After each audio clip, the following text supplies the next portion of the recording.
The agenda for today is that I'm going to go over the units that we've covered up to now that relate to the test, and then we'll go over what's going to be in the test. And I'll give you a small heads up on the actual coursework too. But next week, I'll also have another session on what's going to be in the test and the format and so on. So don't worry if you don't pick it all up today. Okay, so let's make a start on this. Okay, so the first unit that we covered was cryptographic fundamentals, traditional ciphers. We did a bit of frequency analysis, covered the operators and so on. So what I'm going to do is I'm going to go through this very fast. So if there's at any point you're unsure of anything, then please stop me. Uh, all of these lectures are already recorded in their fullness, so you can actually go back over those if you want. Okay, so here's where we are. This is a reading week this week. There's no additional material. There are two lab times in the GKCC today. I think it's 11 to 1 o'clock and 4 till 6 o'clock. So if you want to go up to the JKCC later, then there should be someone there to give you a help with the labs. If not, I'll be online to give you a bit of help if you're unsure of anything in the labs. Okay, so here we are here. There's no checking code this week because it's reading week. And the units that we're going to cover today include these ones here. So that's ciphers, symmetric key, hashing, public key or asymmetric key, and key exchange. And then next week, we'll be doing digital certificates. So these units are relevant for the test that's coming up here. The main labs I'll cover in a little minute after the presentation. Then when we get through that, then it's really just a focus on the coursework, which is handed in week 15, just before our Christmas break. Any questions on that? Okay, so I'll very quickly go through I'm just checking you can see my full screen here, not the slide view. It's okay? Yeah, good. We can see Okay. just a slide. Just a slide, that's great. Yeah, that's perfect. Okay. So we started off here with Bob and Alice. Obviously, we want to make sure that Bob and Alice can communicate correctly, and then Eve and Malroy cannot get involved in the conversations or pretend to be Eve or Bob. And as we'll see, Trent plays an important part in this whole process here in creating trust, and that Bob and Alice both trust Trent. The key people, Whitfield Diffie, Marty Hellman created the Diffie-Hellman method, key exchange method, which is still used today, although it's been changed to elliptic curve methods. Revest, Shamir, and Edelman were the first to produce a working version of public key encryption. Ron Revest created many hashing methods and ciphers. Phil Zinnemann created PGP encryption, which allowed for email to be kept secret and also to be trusted. Vincent Raymond and John Damon created the Raindal method, and which was standardized as AES. And Bruce Schneier has created many cipher methods and is probably one of the leading people in cybersecurity in the world. Okay, so basic ciphers. Ciphers have been around for hundreds and thousands of years, typically in war and love. And what we have is we have some sort of encoder that Bob and Alice keep secret. And as long as Eve doesn't know what that encoding is, then she might not be able to decode the messages that are passed in between. So we looked at basic ones. This is an encoding format. It's not really a cipher. This is a Morse code. With Morse code, we just use dots or dashes and we have a little space in between our letters. And typically, the most probable letters are giving a small Morse code, and the less popular ones, such as a Z, is giving a longer code. Obviously, that makes it efficient for the time it takes to send a message. Grid code is the polybias code, and we have a 5 by 5 grid, and we obviously need to overload one of the letters, so we typically overload something like the Y with the Z there. So in this case, it's just a simple grid method. 2, 3 would equal an H here. Then we can have graphical ciphers, such as the Pigpen cipher or the Freemason cipher. So in this case, we can see here that that's an N, and this is an A, this is a P, and so on. Then we can have a more advanced grid cipher where we're using letters and then map those into our cipher. So if D becomes a K, and I think this is Kirkcaldy overall. One of the first usage of a key was with the Playfair cipher that was created by Charles Wheatson. With this, we agree on, Bob and Alice agrees on the key. In this case, it's Napier Uni, and we lay the letters out, and then we'll put the letters back in that we haven't used up to now, and that creates our secret grid that Bob and Alice would actually use. Then we take the letters, oops, sorry about that. Then we take the letters and that we want to cipher, and we draw a grid around them, and then we take the outermost letters as our cipher. And it's fairly secure cipher, but obviously depends on the keyword that we actually use. But obviously these days it can be easily broken by modern computers. A fairly simple cipher that was created by Caesar is one that moves the alphabet by a certain number of places. So in this case, we're moving it by 1, 2, 3 places to the right to give our cipher mapping, and the letters that go off the end actually come back at the other end. Okay, so in this case, typically we have uppercase for our ciphers and lowercase for our plain text.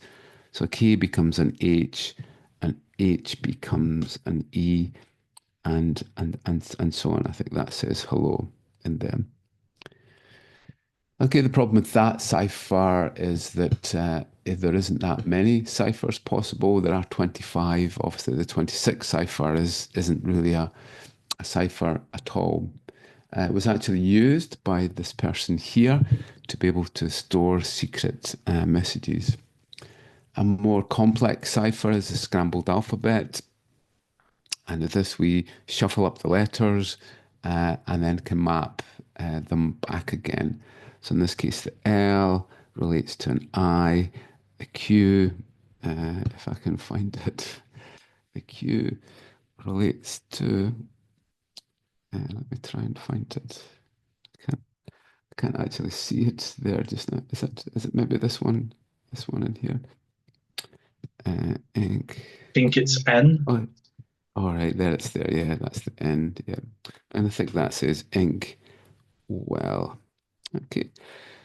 So this leads to 26 factorial because there are 26 possible mappings for the A. Once we select that, then there are 25, 24 times 24, and so on. So we end up with a massive amounts of codes in here. And this would certainly not be crackable by any computer in the world. And even if we switched on all the computers in the world, then they probably would take a long time to be able to find this through brute force. Brute force is always our fallback when it comes to cracking ciphers. If we can find a better way, then it'll be less expensive. The way that we crack this type of code is that we look at the probabilities of the letters. So E and T are the most popular. Z and Q. In UK English and J tend to be the least popular. Then we have digrams, trigrams, and actual words. So from this, we can do a frequency analysis of the text, and we should hopefully be able to crack this in less than 5 minutes. If you can do it in less than 5 minutes, then that's great. So with this, we can use this page here, and with this, we can actually quickly see that an E probably maps to an R. It's not definite, but if we have enough text, it's likely that in this case, R is the most popular letter in the cipher that we have. And you can see it's most popular there. And E is by far more popular than any other letter. The next popular letter can be a bit vague, so you can have a few to choose from. T is the second most popular. Then we have A, O, and so on. Is someone asking a question? Could you just unmute yourself? Yeah, Maybe not.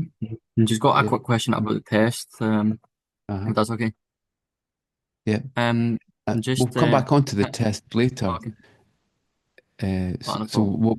we'll cover the units and then we're going to go into the test. Is it specifically about something that we're covering here? No, No. Okay then. Right. So an improvement to the shifted alphabet is to use a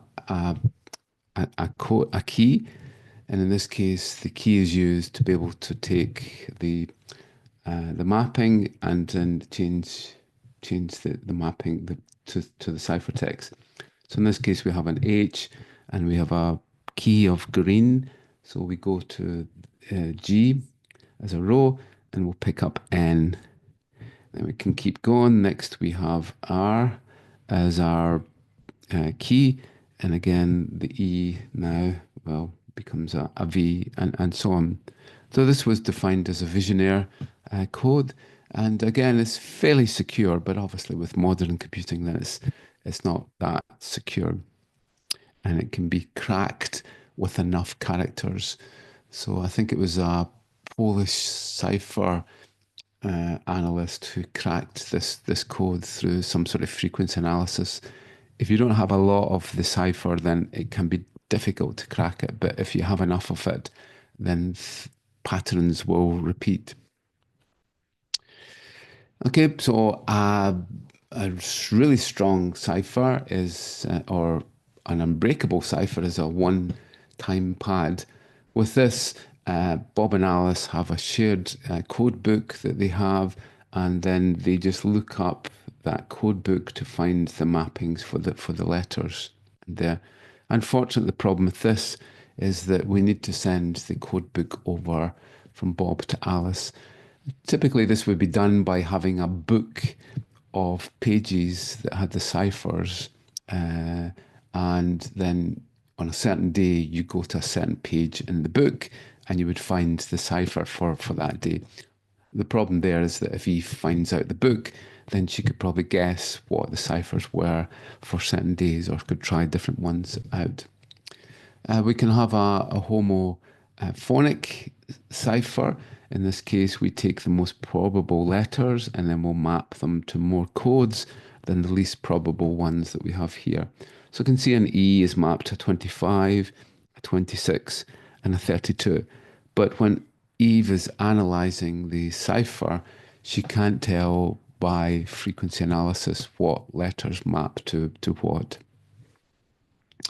Okay, so let's look first at some basics. So the basics are that we need some way to represent our cipher data and our encryption keys and so on. These are typically in a binary format that produce non-printing characters, such as new lines and tabs and so on. So we take our ASCII characters, say, and we represent them in byte values, typically as a byte array, and we operate on 1 byte at a time or blocks of bytes. Then we encrypt and create our ciphertext, which is in a binary format, And the two main ways that we represent that are by hex and by base 64. With hexadecimal, we take our bit stream and we chunk it up into 4 bits at a time. So we have a 1, a 2, a 4, and an 8. So this is a 1 and a 4, which gives us 5.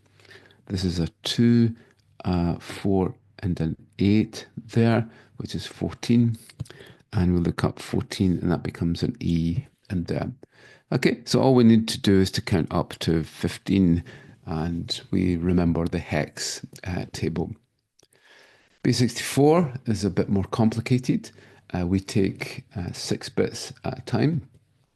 So we're taking our bit stream, lay it out as our 8 bits at a time, and then we take 6 bits at a time and then represent them. So that's a 1, 2, 4, and 8, and a 16, which gives us 25, and a 25 is a Z in this case. So the way that base 64 works is that we need a multiple of 4 base 64 characters. So we pad at the end. So in this case, we'll need 4 zeros at the end. And that character becomes an A here. And then because we haven't filled up the 4, then we add equal signs to make it a multiple of 4 in there. Okay, so this is a common format that you'll see when you look at Wireshark traces. When a binary document, such as a Word document or Excel, or even a program, is encapsulated within an email, it will typically be embedded in a base 64 format. That's just the way that the internet typically works. Underneath, it doesn't like this binary format. It needs to convert it into a format such as this. Okay, and we use simple operations within our cryptography. And two of the most simplest are XOR and rotate right and rotate left. The XOR is a simple 1-bit adder that we have. That becomes a 0, that becomes a 1, that's a 1, and a 1 and a 1 becomes 0. With the advantage with an XOR is that when you XOR with something, you get a result, and then if you XOR again with that same value, you will get the original value back again. So this is a typical method that we've used to make sure that we don't lose any information when we're ciphering our data. Okay, we can see here 1 and a 1 gives you 0, 1 and a 0 gives you 1, 0, 0 gives you 0, 0, 1 gives you 1. The other operation that we do is we rotate the bits by a certain number of places. So in this case, we're rotating rotate left. Yeah, so left is going that way. So the bits that come off the end don't get dropped. They get added back onto there. So a typical cipher would be, say, exclusive OR with a certain value, rotate left 3 places. Then if we wanted to decrypt, we would rotate right 3 places and we would XOR with that value again. And as long as you didn't know what the XOR value was or the rotates, you probably wouldn't be able to decipher that code. In Python, the shift operator is these two, but it doesn't implement a rotate. So you need to make sure if you're implementing in Python, then you need to catch the bits off the end and make sure they go back into the other end again.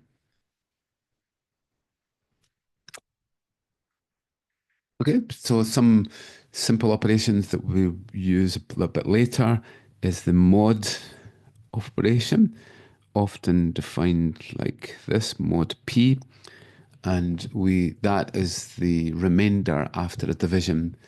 So 143 mod 5 is 28 remainder 3, so the result is 3 in here. And that's used extensively in cryptography to be able to create a finite range for our values, because our values can get very big and we need to constrain them using this prime number. There are many ways that we represent our values, our characters and so on. We have ASCII, which is 8 bits. We have UTF-16, which is a 16-bit format. we can have a hex value for our characters. We can have octal. Sorry, this is decimal here. This is hex, and this is octal here. And then this is an HTML format in here. But there are many non-printing characters, such as a new line, character return, line feeds, tab space, backspace, and so on, which you don't actually see on the screen. And a 20 hex is a space overall. And you'll typically see that represented in URLs with %20.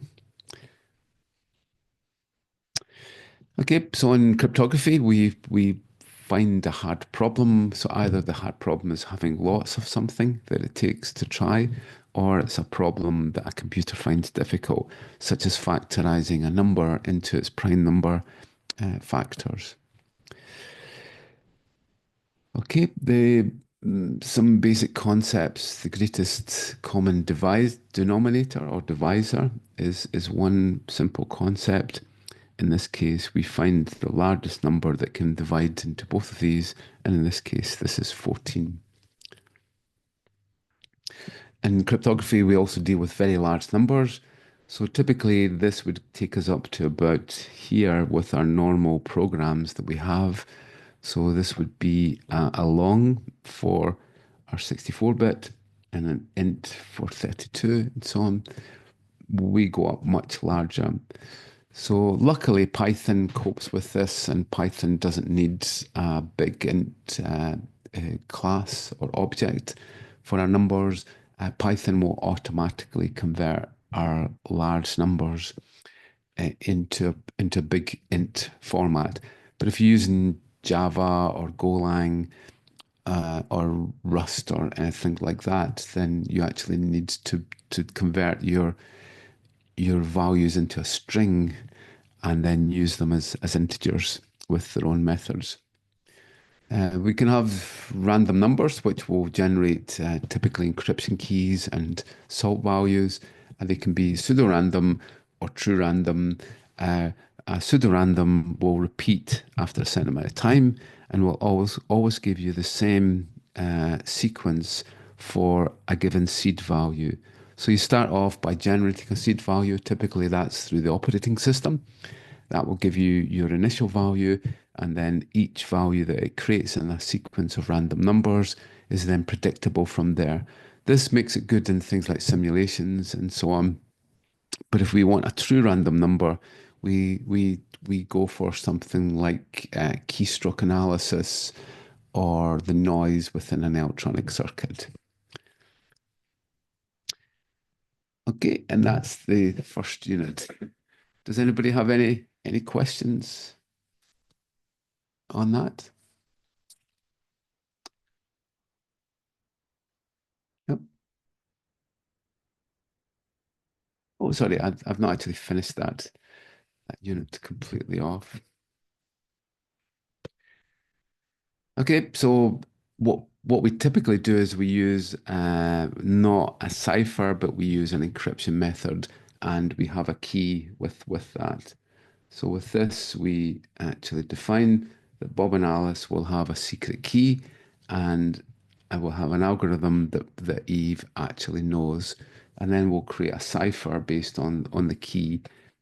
And the three main methods that we have for cryptography are symmetric key or private key and encryption, and the same key is used to encrypt and also decrypt. AES is the most popular here, but Cha-Cha-20 is also a popular method.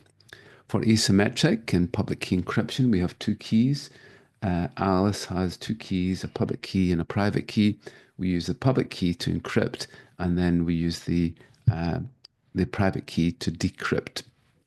And then we have hashing methods, which is a one-way function which takes us from our data and squeezes it as much as it can to create some sort of fixed length output. That's defined as a one-way hash, and that's MD5, SHA-1, SHA-2. SHA-2 is also known as SHA-256 typically, SHA-3, and so on. Okay, so we have the concept of a key. The key can have a number of bits. In this case, we have 4 bits. So how many keys can we create? Well, with this, we can create 2 to the power of the number of bits or notches in the key. And here are the keys that we have here.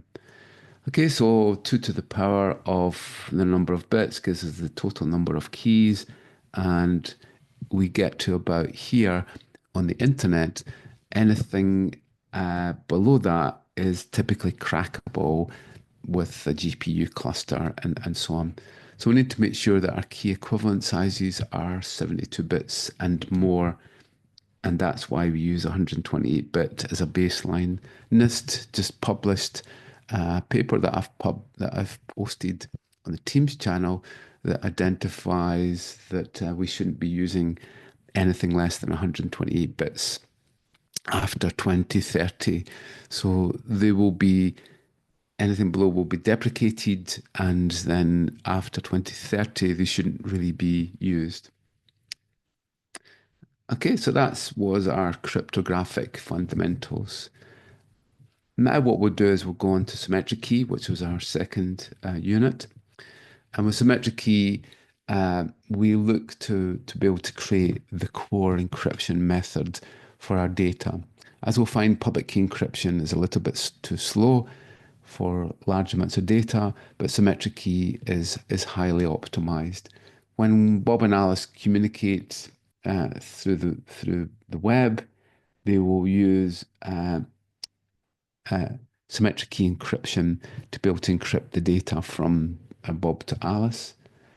They will they will also use something like Diffie-Hellman to be able to get the key that's going to be used for the symmetric key encryption. Okay, so in this unit, we'll just cover symmetric key encryption and what it actually is. Basically, we want privacy, we want integrity, and we want to prove identities overall. And this is the concept of having a symmetric key, the same shared key between Bob and Alice. Okay, so there's the methods that we outlined in the first unit.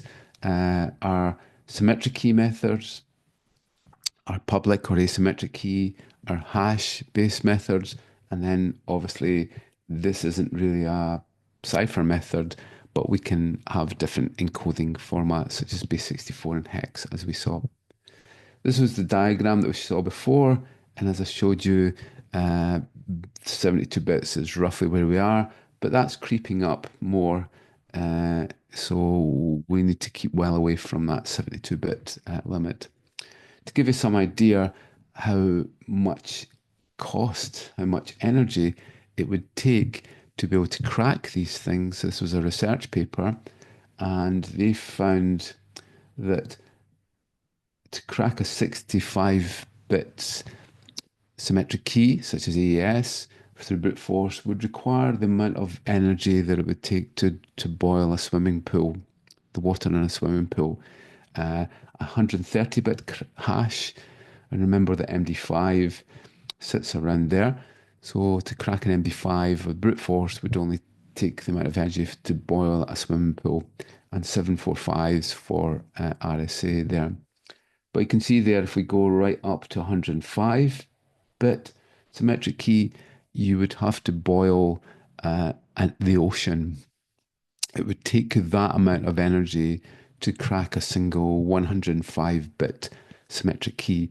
For 128-bit, you're looking at boiling every ocean on the planet. That's the amount of energy it would take just for a single key.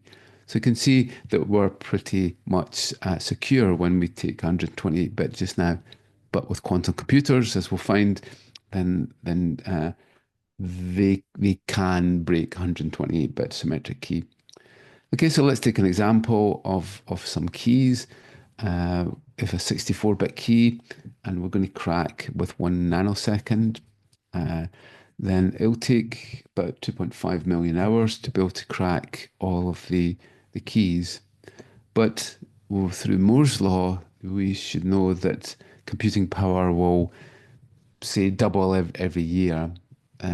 So we can see here, as computing power increases each year, something that took us a long time actually doesn't take us that long after a few years. So in this case, after 17 years, something that took us 2.5 million hours actually is done within 1 day.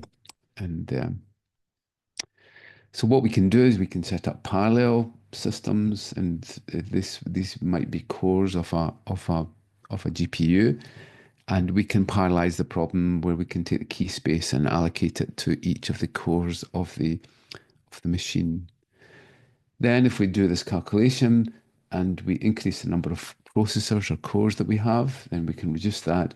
But also as technology advances, then we can see again something that took us a long time actually could be cracked fairly quickly because of the rise of computing power and the number of cores. So with symmetric key, we actually have either a block cipher or we have a stream cipher. We take the same key on either side and encrypt and decrypt, just like the key for your front door. The main methods that we use for block cipher are AES, and these are some of the other methods, but they're not recommended at all, but we can use any of these methods. As a stream cipher, the two main methods that we would typically use are CHA-20 and AES in GCM mode. AES is also known as rain dial after its inventors. CHA-20 was created by Daniel J. Bernstein, and Blowfish and Twofish were created by Bruce Schneier. Okay, so there's the number of keys that we saw before, and that's the time it will take to crack them. With a block cipher, what we do is we take a block size and then we chunk up our data into these blocks and fill them up. Then we'll cipher each of the blocks and put all our ciphertext together. Unfortunately, we end up with some bytes missing at the end, and we must pad the data before it's encrypted, and then we'll unpad after it's been decrypted. The main padding method that we use is called CMS, and that's defined in various standards. And for this, what we do is we take, this is our 16 bytes in a block. We've only filled up five characters here. That's the hex values for, I think that's hello in there. And we can see here we've got 11 spaces left to pad. So we pad by the value of the number of spaces that we're going to be padding by. Then it goes into the encryption process, then decrypted, and then at the end, this is then removed as padding. If you ever find that you've got additional characters at the end, strange characters, it may be that your padding isn't quite right or you're not padding correctly. This is the AES. I won't go into any detail at this level for AES, just that we go through certain rounds, 10 rounds for 128-bit, 14 rounds for 256-bit, and then they have these magical little S boxes, which does some sort of scrambling. A stream cipher allows you to be able to simplify things, and all you need is an exclusive OR gate. You take each bit of your plain text and you XOR it with an infinitely long key stream. The key stream is generated through some sort of secret and then with a salt value, and then we XOR each bit one at a time. The most popular method here is CHA-20, and other ciphers in the past have been RC4, and we can also have an AES GCM mode, which is also a cipher stream. Google were the ones that really pushed CHA-20, and it's likely if you're using Google Chrome, then it'll be using CHA-20 rather than AES underneath. The problem with a cipher, with a stream cipher, is that I can flip the bits. So in this case, this is the little demo where I flip some of the bits. I can't remember which bit I flipped in here, but I flipped one of the bits in the cipher, and you can see here it's changed the value of 1 to 2. So we use what's called a MAC, or a message authentication code, with a stream cipher to make sure that we can check that none of the bits have been changed or flips. Okay, so never use a stream cipher unless it has a MAC code with it that you can check. Okay, so various modes that we can have, ECB, CBC. These are some of the other modes that we have here. This one is the most popular mode. This one should never be used, as we'll see in a little minute. But basically what we have is that we have some way of generating a key, such as from a password or from a random value, and we add some salt value to it. It will create the ciphertext, and the salt that needs to be sent over to Alice. Alice will take the salt value and the key that she generates, and then she'll be able to create the plain text value from there. Electronic code book has no salt. Basically, we take each block, we encrypt, and then we create the cipher block in there. For that, this is a bad method and shouldn't be used at all.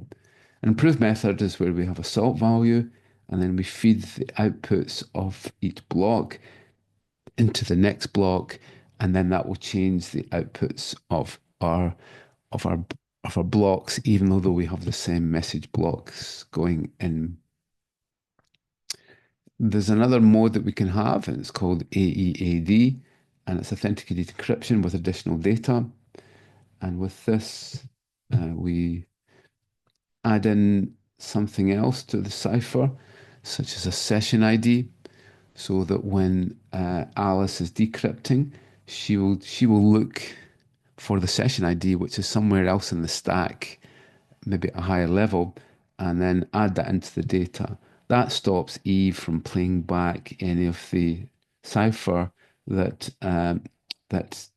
Bob sent, because she won't be able to match it with the right data. The most popular method of encryption is AES GCM or Galois counter mode, and that uses this AED method. Okay, so the problem that we saw just a minute ago is that Eve could play back the cipher to Alice, and this is the case with the electronic code book, where the same plaintext leads to the same ciphertext. To overcome this, we can add salt, as we saw with CBC. So this shows an example here. We've encrypted it with ECB, but we can see the penguin can still be seen because the same pixels in the actual image are coming out as the same pixel block when they've been encrypted there. But when we use CBC with its salt value, we can see it looks like it's noise, and that's what we would expect from an encrypted image. Okay, one last concept is what's called key entropy. So with key entropy, we measure the equivalent size of the key.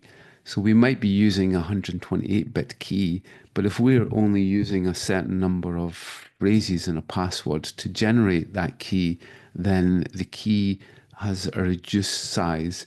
We define that as the entropy. So let me show you the example here of our key entropy. So key entropy is measured in the number of bits, and we basically take the number of phrases, take log to the base 10 and divide by log to the base 10 of 2. So I'll just show that. So if we take, say, the number of possible characters as 10, so the number of passwords that we have is obviously going to be 2 to the power of 10. Okay, so that should be, oops. Let me see what I've done wrong there. I've called it passwords, sorry. Okay, so we have, we can have, so in this case, sorry, we have 10, the number of passwords in this case is equal to the number of possible characters. If we're just taking numeric to the power of the number of characters that we have in our pin number. So that can be 10 to the power of 8 will give us the total number of pin numbers that we would actually have. So that's the total that we have here. So to compute the entropy, we take the log to the base 10 of the number of passwords and divide it by log to the base 10 of 2. And that gives us 26.6 bits. And as we saw before, 72 bits is the limit. So that's really not a strong method. So with a pin number for digits for eight numeric values, we can see that we only end up with 26.6 bits. So it's not strong. If we take lowercase letters, then we'll have the number of passwords now will be 26 to the power of 8. And we'll just compute that and we get 37.6. So we've improved it by about 11 bits here. If we now go up to 52 bits, 52 characters, which is lower and uppercase, then we increase it up to 45. And now if we take upper, lowercase, and numeric values, then we'll get 47 in them. So in this way, we can actually compute the equivalent key size or key entropy from this calculation.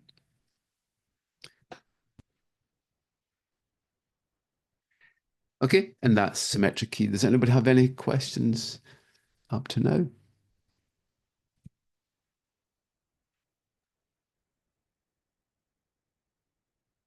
And it's still there? Somebody? Yes, still here. Sorry, I've got a question about the. Yeah. I've got a question about the key entropy. Are we gonna use Python for that? Yeah, yeah. Or you can use a calculator on the machine. So you can just bring up Python and just do the same calculation that I showed there. No worries, perfect. Thank you. Okay. Right. Okay. So now let's look at the next topic, which is hashing methods, I think. Okay, that's it. So we're going to look at hashing methods. And basically what we have is a way of converting our data, squeezing, and we create a one-way function to be able to create a hash value or a thumbprint of our data. Unfortunately, it can be open to dictionary attacks and also rainbow tables. So with this, we could build up a massive table of words, common words, and then show what the hash value is. And then we can actually just use a hash table to be able to link the value in the hash value to the value in the table. Okay, so one of the problems that we have is that we can, if someone is able to crack a hash that we have for an account, then it may be possible for them to create a jump off to be able to use the same password that we've used in a previous system. Okay, so this is what I showed you just a little minute ago about the key entropy. This time we want to calculate the amount of time it's going to take to be able to crack these values. So if you have a seven digit password with A to Z, then the number of passwords is obviously 26 to the power of 7. Okay, so that's the total number of passwords that we have here. And then we want to calculate the amount of time that it will take to crack all of them. So that would be the number of passwords divided by 100 billion. So a billion is times 10 to the 9, mega is times 10 to the 6, and that should give us that. So that's 0.08 seconds to be able to crack. Overall, it would be half of that on average, so that would be 0.04. If we now increase the number of passwords that we have, so that we're using upper and lower case here. Okay, so then we'll recalculate that. And so the average time to crack upper and lower case for 7 characters is now 5 seconds. So it's quite a big difference now. We now go for upper and lower case plus all of those other characters. We'll say there's an extra 10 there. So let's see what difference that makes to our password. And so that's taken up to 17 seconds, 17.6 seconds on average to calculate that. Okay, so when we run hashcat and so on, hashcat will do an estimation about the amount of time it's going to take to crack based on the number of characters that we have. But if we just add one more character in there, then it will significantly change the calculation. That's much more. And we add in another character, make it 9 characters. And we should see it goes up massively there. So if you wanted, that's in minutes, and that's in hours. And you can see we've vastly increased the amount of time just by adding another character onto it. But remember, this is brute force, and this is the fallback that we would have. So with hashing, what we have is that we hash our value, and we also add a salt value in there to make sure our hash value changes. MD5 and SHA-1 should never really be used, if possible. Now we're on to the SHA-2 method, which is SHA-256 is one of them. SHA-3, RIPE MD is used in Bitcoin, and Blake2B is a super fast hashing method. Okay, so with this, we take our data and then we hash. So this is a 128-bit hash for MD5, and SHA-1 has a 160-bit hash, and obviously we get a bigger hash. There are more hash values in the space for SHA-1. So if we change one character, then the whole hash value should change. And what we do is we add salt. So a common format for storing passwords is this one, where we add the salt value in here, and then we add the method of the hashing method. And if we take Bob's password with the method and the salt, we should be able to generate this hash value here. And with OpenSSL, we can actually perform that operation, and we did that in one of the labs. The way that this is done is like this, is that you just take the data in message blocks, and you kind of apply a function, and you squeeze and squeeze and squeeze until it creates the hash value on the output. Basically, these two hash methods shouldn't really be seen. This one is now deprecated and will not be supported after 2023. The new methods that we have are the SHA-2 and SHA-3 methods. We can also create a variable length hash with these XOF functions. Okay, so we can define the length of the hash that we actually need, 8 bytes or 128 bytes, and we can create a hash of a certain length if we need that. These are the most common hashing methods that we have. If you need to be NIST approved, then it needs to be these methods here. But this one is obviously getting deprecated, and this 2241 is getting deprecated. And the Chinese SM3 could be used, and Blake2B is used in a lot of applications. There's a Windows hash which is quite horrible in XP and older machines called LM and NTLM, and it's an imperfect hash where you actually find that you repeat values. If a password is too small, then parts of the hash is actually repeated. One of the problems with hashing is that obviously there's the possibility of a collision, is that we only have a finite space and we're taking any amount of data. So it's possible to create a collision where we create the same hash value. There are some methods where there are flaws in the method. If we flip some bits, then it can actually create a collision. But most common, what we have is the possibility where we have these different objects creating the same hash. This happened with Nat McHugh, who took 10 hours on an Amazon GPU cloud for 60 cents using Hashcat and CUDA, the CUDA core, and managed to create the same hash value for two images. He went and did it with 3 images later on. So that's the reason that MD5 really shouldn't be used. So when it comes to hashing methods, we have the really fast ones like SHA-1, MD5, and then we have the ultra slow ones such as APR1, bcrypt, and so on.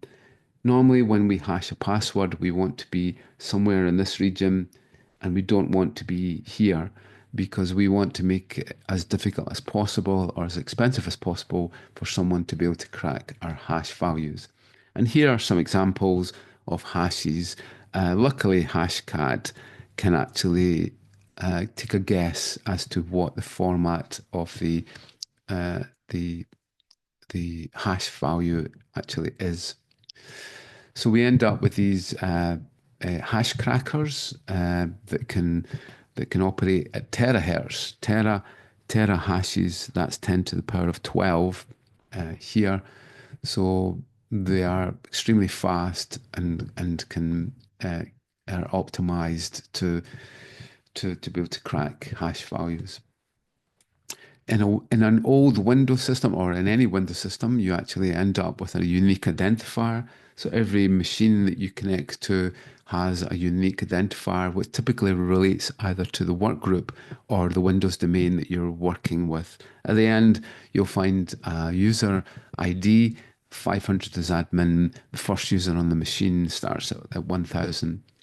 On a Windows machine, the passwords are stored in the SAM hive in the registry. And then what you can do is you can cold boot a machine, and then you can get the SAM file from there and use BK Hive or SAMDump2 to be able to extract the format that Hashcat and John the Ripper can actually use to be able to crack the hash passwords. If the passwords aren't salted, then you can use a rainbow table, and in Kali we can use offcrack to load up a massive rainbow table and then be able to crack. But these days, this is hardly ever used because most passwords are actually salted. Okay, so that was the benchmarks there. One little thing here is that we use hashes with symmetric key encryption to create what's called a message authentication code. With this, we take the data and we create a MAC based on a shared secret key that they have, and then we can convey the MAC there. Common a MAC is an HMAC SHA-256. And finally, we can have a one-time password where we take a seed password value and then we hash it many times, and only by knowing the original seed value can we actually know what the next hash value actually is, or the previous one. Okay, so that was hashing. Does anybody have any questions on that? I have a question. Is any time that is actually worth using a quick hash instead of a slow one? So could you repeat that again? Your microphone's a bit Yeah. noisy. Oh, sorry. Is any time that is a good choice to use a quick hash instead of a slow one? A hash instead of, sorry, what was the a slow one instead of a quick one. Oh, why would you use a slow one rather than a quick one? Yeah, if in any moment will be worth to use a quick one instead of a slow one. Sorry for my mic. So we use the fast ones to be able to create a hash value of data. So for example, you could create a hash value for digital forensics. So you want to be able to create a hash value of all your files and also for the disk drive. So the last thing you want to do is to create an APR1 file for that forensics purposes because it's going to take a long time. So in most cases, we want to use a fast one, but for storing a password, we want to use a really slow one because in this case, the hashcat will only be able to do 234 different passwords every second, where here it can create 134,000 hashes in a second. Does that answer your question? It does. Thank you. Thank you. Okay, thank you. Right. Okay. So 10 o'clock. We're doing not too badly. So now let's look at public key or symmetric key encryption for them. Okay. So the three main ways that we use public key encryption is to encrypt data. So in this case, if Bob wants to send encrypted data to Alice, he will take her public key and encrypt the data, then she gets it and she will use her private key to be able to decrypt the data. We can also use it in terms of passing a key. So Bob wants Alice to use this key here. So he will use public key encryption to encrypt the key using Alice's public key. He sends that over and she will use her private key to be able to decrypt that. We can also use it in terms of signing data. And with this, then Alice signs the data with her private key, sends over her signature as a proof of say, a message, and then Bob uses her public key to be able to check the signature on them. So those are the three main ways that symmetric key is used. So the main methods that we use at the current time are integer factorization, discrete logs, and elliptic curve relationships for our three hard problems for public key encryption. Typical one here is RSA. Typical one here is elliptic curve. Elliptic curve produces small keys. Unfortunately, this produces large keys, but still used extensively. Unfortunately, quantum computers can break all of these methods.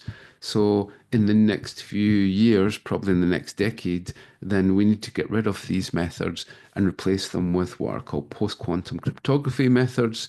If you're interested, for key exchange, it's now called Kyber, and for signatures, it's called dilithium. But these methods will replace the ones that we're going to outline here.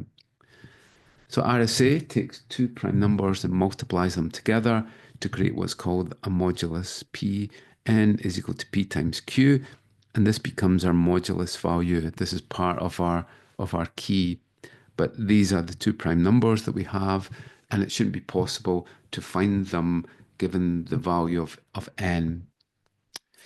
And this was discovered by Reves, Shamir, and Edelman and defined in 1977 as the RSA method.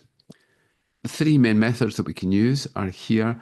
I won't dwell too much on the older discrete log method or too much on the elliptic curve method. We'll focus mainly on the RSA method, which is still used fairly extensively in the industry. Basically, the way it works is that we take two prime numbers. P is, say, 11 and Q is 17. We work out the modulus, which is P times Q. Then we work out a value called phi, which is P minus 1 times Q minus 1. And then we need to pick a value of E that doesn't share a factor with phi. So 2 and 5 goes in there, so 7 is fine. We work out, that's our public exponent value. Our public key value is E and N. Then we take E and we inverse it, mod phi, to find out our decryption exponent, which is 23 in this case.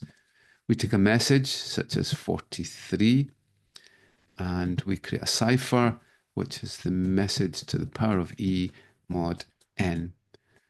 Okay, so that becomes that. And then to be able to decrypt that, we take the cipher to the power of d mod m, and hopefully we'll end up with the value of m, which is 43. Okay, so that's the way that it works. Our encryption key is E and N, and our decryption key is D and M.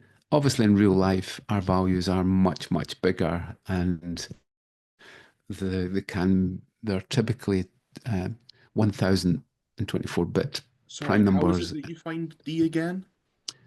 So it's the inverse of E mod phi.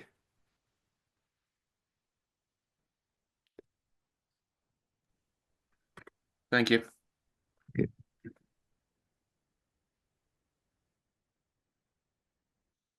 Okay, so E and N are your encryption keys and D and N are your decryption keys.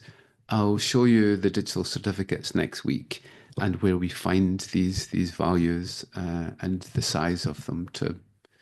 Okay, so there's the method there that we actually use. And where this is probably most, well, we can encrypt small amounts of data, typically a key, a symmetric key that we might have, and we would encrypt, say, a key with Alice's public key, and then Alice would be able to decrypt with her private key. So that's public key encryption. The only method here is RSA. We don't really use elliptic curves and the other ones that much for public key encryption. Where we use public key encryption mainly is within digital signing. With this, we take the message and we take a hash of the value and we sign the hash value with the private key, and then we can prove that signature with our public key. So in this case, Bob is signing with his private key, and Alice is proving with his public key. The way this really works is that the public key is given to a trusted entity, such as Trent, who creates a certificate, X509, that should be, and then Trent will actually sign the certificate with his own private key, and then give that certificate to Bob. Bob then checks Trent's public key for the signature on the certificate. This is what we'll cover next week, and then we'll be able to extract the Alice's public key from the certificate in a verifiable way. Okay, so she then signs with her private key, and then whenever he receives that, he then verifies the signature against the data and with Alice's public key. Okay, any questions on public key encryption, asymmetric?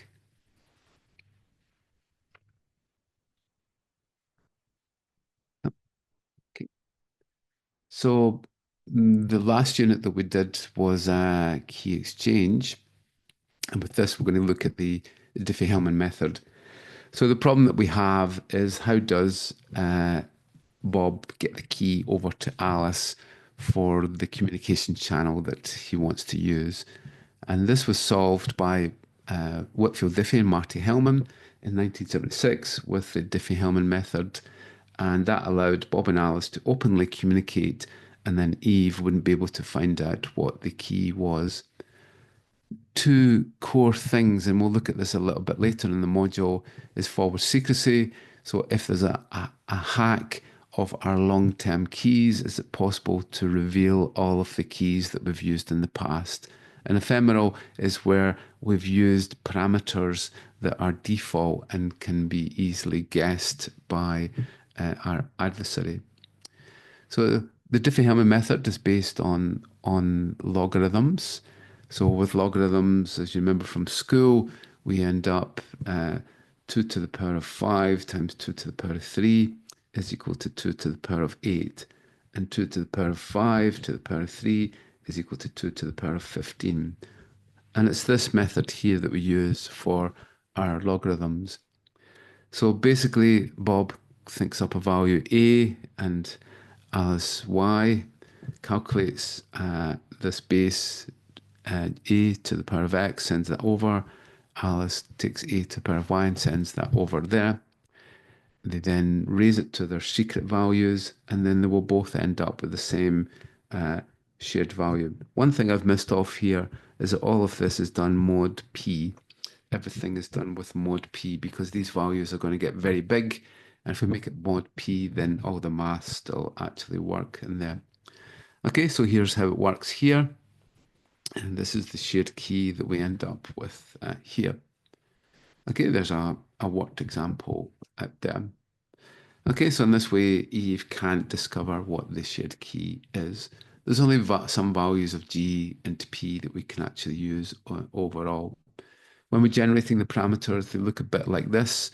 So this is OpenSSL generating the prime number, P, and also the generator value 2 in this case. And there's various sizes of the groups that we can have for a Diffie-Hellman. We shouldn't really be using anything in here, and our groups should be at least that and above if we're creating the Diffie-Hellman method.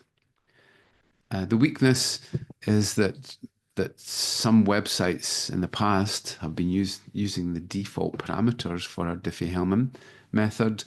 This was found here, that many of the websites on the internet were actually still using the default. With this, it is possible for an adversary to build up a massive table of possible keys to be able to hack the key that was used. The major problem, though, is that we have Eve in the middle. In this case, Eve negotiates a key here and then a key with Alice, and then can obviously decrypt the data here and then re-encrypt it here, so that it's not possible to actually determine that Bob is really talking to Alice. Actually, Bob is talking to Eve and Alice is talking to Eve, and she can create an Eve in the middle attack. The other way that we can do key exchange, and less used but certainly possible, is we can encrypt the symmetric key that we want to use with Alice's public key. That creates that encrypted key, and then Alice will use her private key.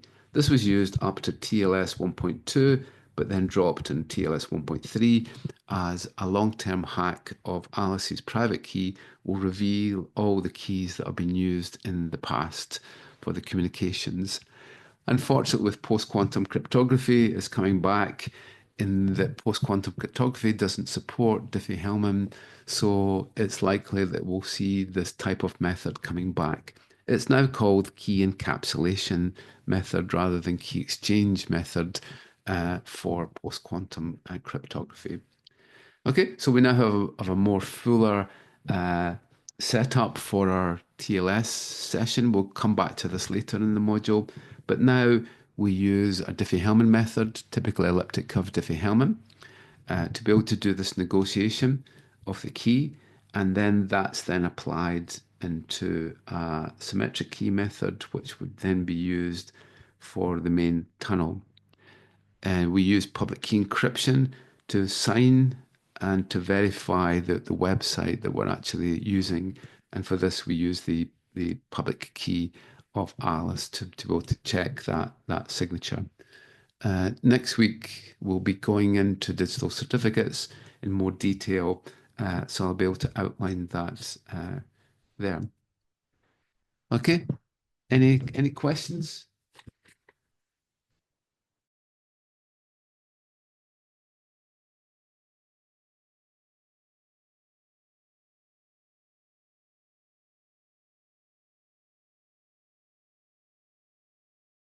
Right, so the test is next week, not next week, sorry to give you a fright there.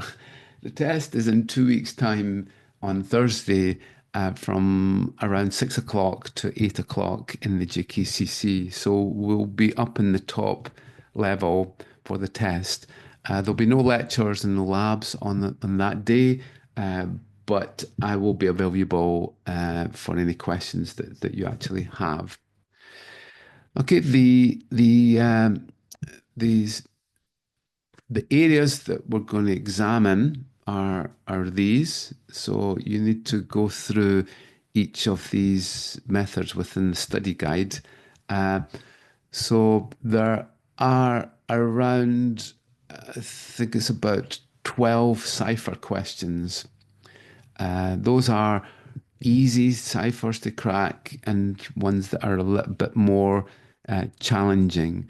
So I've outlined the ciphers that you would want to practice here. Today we'll also have a cipher challenge. So the ciphers that you'll be cracking in that are the type of things that might appear within the test. So Pigpen and Morse and scrambled alphabet and so on. Those are the types of ciphers that we will ask about, possibly rail code, Caesar, and so on.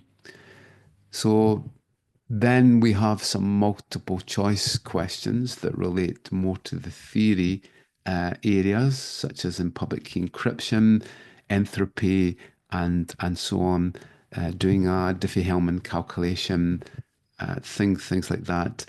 I'll give you the table that I'll send the table on Teams that we'll be using for the ASCII table, so you can actually see what that actually is.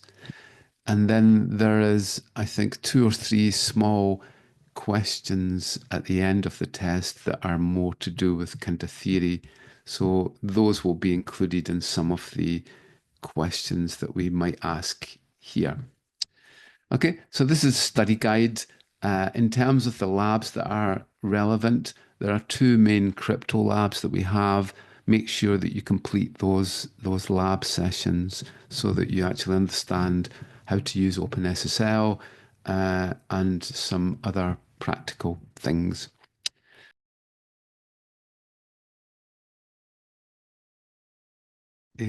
I'll check later. As I said, I think roughly about 10 ciphers, see about 10 multiple choice questions, and then another 2 short answer questions. So off the top of my head, around 22, something like that. Some of them are quite easy and have 1 mark.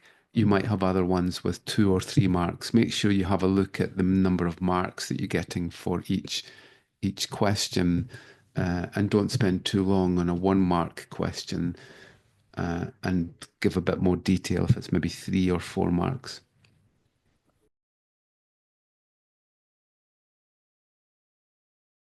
It's closed book, and it's only done on campus. I'll try and get you feedback fairly quickly. So certainly by the start of the following week, you should have feedback, and then we'll use the next lab session as a catch up where we can talk about how you've got on in the test. So it gives us a good anchor point.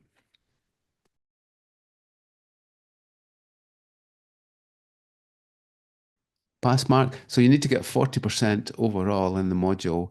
Doesn't matter if you go up or down in any of the assessments. So let's say you got 30 in this one. Hopefully that won't happen. Then you would need to get 50 in the coursework. So by the end of this test, you'll know exactly what you need to get roughly to pass overall. But 40% is the pass mark for honours level. Does that answer the question? Hopefully. Yeah. It's a 50-50 split. Any other questions?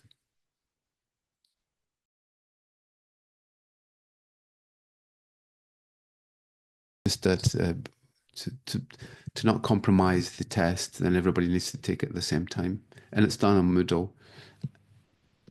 Okay, I'll try and add more details in here, but if you've got any questions, just contact me on Teams, and then I'll try and give you some answers.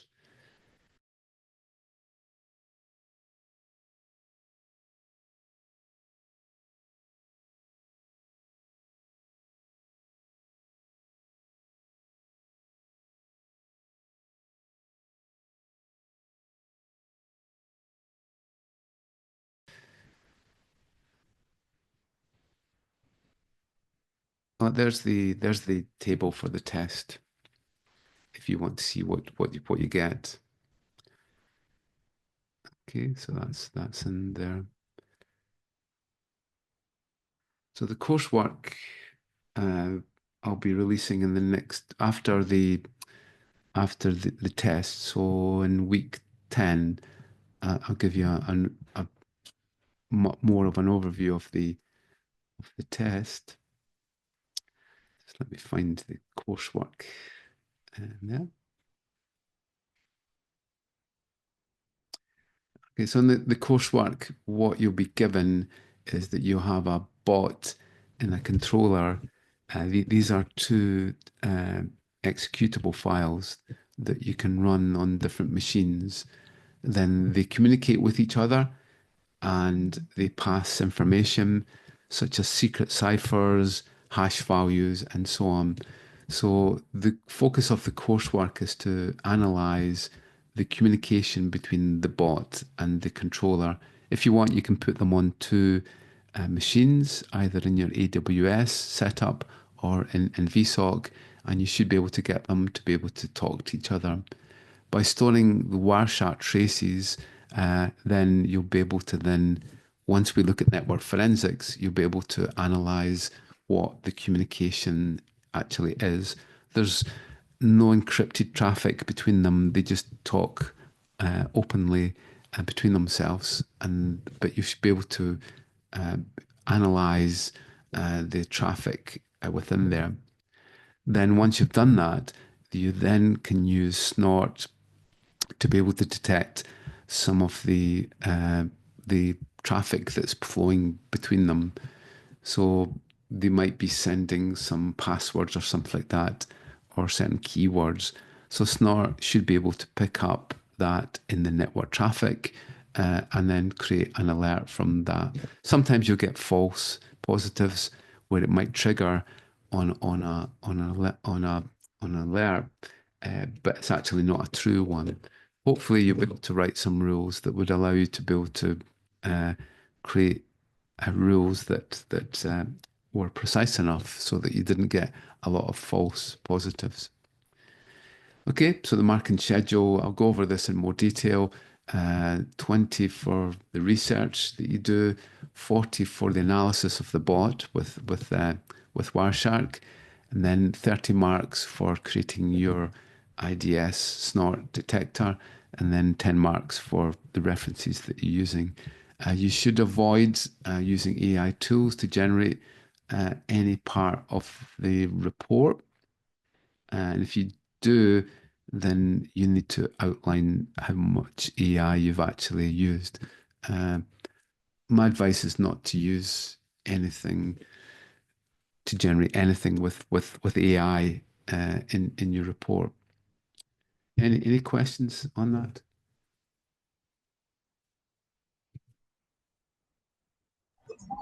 This needs to be handed in when? Week 15.